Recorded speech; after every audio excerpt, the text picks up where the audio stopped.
Hey, welcome to Cooking Around's channel. Hello, hello. What do I have for you today? Another pasta recipe. What is it? Lazy green olive pasta. Now, why would I call it lazy? Because it's super fast to make. By the time your pasta has been boiled and ready, your ingredients are ready.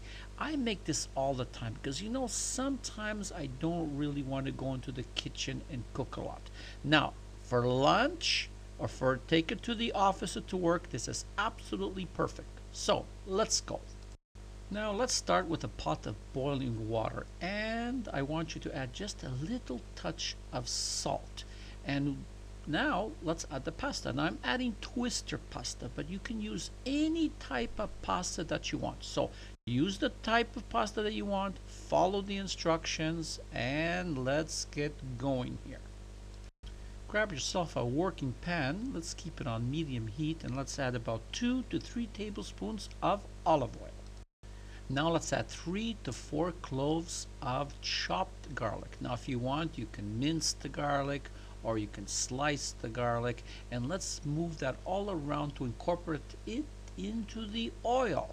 And now let's add 2 tablespoons of unsalted butter, and it's important for you to use unsalted. Now let's add about 1.5 cups of sliced green olives, and they usually come salted already, so that's why I want you to control the salt factor. But I'm adding just a little bit more kosher salt because I like it a little bit on the salty side. Now as for fresh ground pepper, add as much as you want. Keep yourself happy. And now move it around for another, say, couple of minutes, and then turn the heat off. I don't want you to overcook the olive oil or dry out the olives. And now your pasta should be ready. Grab yourself a spatula with a little bit of holes and just put it in just like this.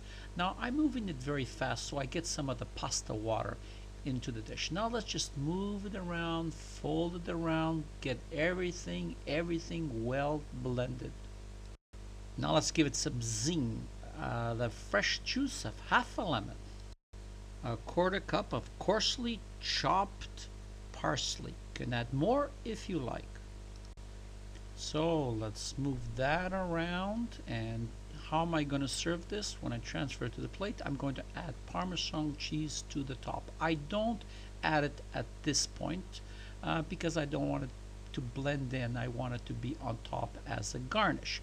So I hope that you enjoy this recipe. I hope you take it to lunch and show the others how awesome this is. So for now, it's once again the end of the video, and it's goodbye from Tony and Cooking Around.